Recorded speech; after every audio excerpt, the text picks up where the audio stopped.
প্রিয় নেতাজি, অনেকদিন ধরে চিঠি লিখবো ভাবছিলাম, কিছুতেই আর হয়ে উঠছিল না।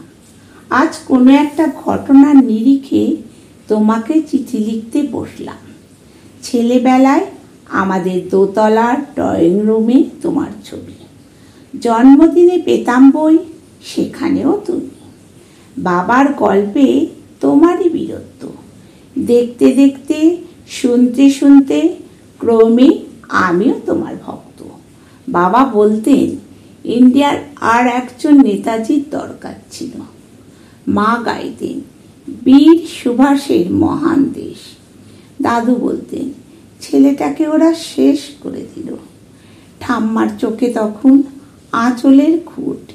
এসবের মধ্যে বড় হওয়া আমিও কেমন একটা ঘোরের মধ্যে থাকতাম। ভাবতাম পারতে, তুমি সব পারতে, যদি আর একবার আমাদের মধ্যে তোমাকে পেতাম।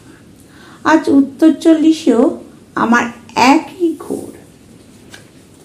তুমি পারতে, কেননা দেশের মাটিতে দেশপ্রেমের মতো জোরালো একটা ঝাঁকুনি দেবার ক্ষমতা তখন আর কারোর ছিল না।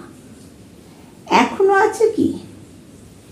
তোমার হারিয়ে যাবার পর দেশে কত কমিশন বসেছে, ভারতের পূর্ব পশ্চিম উত্তর দক্ষিণে। কোনো পীর, কোনো সন্ত, কোনো দয়ালু বৃদ্ধকে দেখে ভুল করেছে সবাই, ছুটে গেছে তুমি মনে করে, কিন্তু ফিরেছে মাথা নেড়ে।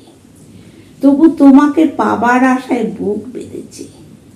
তুমি তো শুধু বসুবাড়ি নও, গোটা ভারতবর্ষের মণিকোটার হীরক।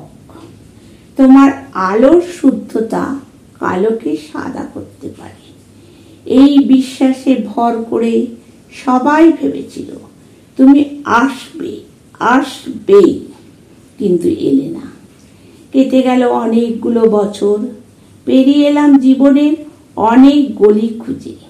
তুমি এখন বিমানবন্দরে, সভা সমিতিতে, রিসার্চ ব্যুরোতে, এমনকি ছেলের নামকরণেও। শুধু হৃদয় যেন দোলা দেয় না। জানো, তোমার জন্মদিনটা এখন সবাই ছুটির দিন বলে আয়েশ করে উপভোগ করে। আর ছেলেরা, তারা তো এখন দেশ থেকে বিদেশের খবরই বেশি রাখে। আর মেয়েরা, তারাও স্বাধীনতার বেলায় চড়ে হতচকিত। শুধু মাটিটা কাঁদে। সেই কান্না যেন ভূমিকম্প, খরা, এলিনিনো বন্যা হয়ে চারিদিক ভাসিয়ে দেয়। এখনো অভিমান করে শুয়ে থাকবে রেনকোজিতে। আজ যখন ঘাড়ের ওপর AK-47 নিঃশ্বাস, রক্তের হোলি খেলা ধর্মের জিগিরে, তখন শোনাও সেই আওয়াজ, আমি সুভাষ বলছি।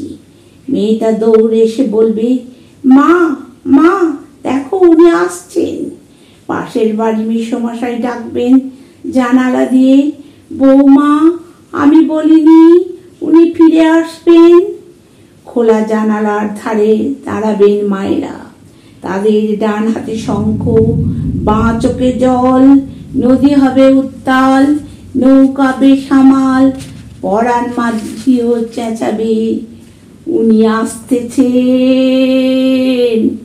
সবুজ মাঠে শিশুদের হাতে পতাকার দোলা, উনি আসছেন, উনি আসছেন, উনি ফিরে আসছেন। তোমার হারিয়ে যাওয়া জন্মদিনের ভিতর থেকে উঠে আসুক আর একটা 23-এ। আজ স্বাধীনতার ঠিক আগের মুহূর্তে দাঁড়িয়ে তোমাকে আমার এই চিঠি। প্রণাম নিও, ভালো থেকো নেতাজি।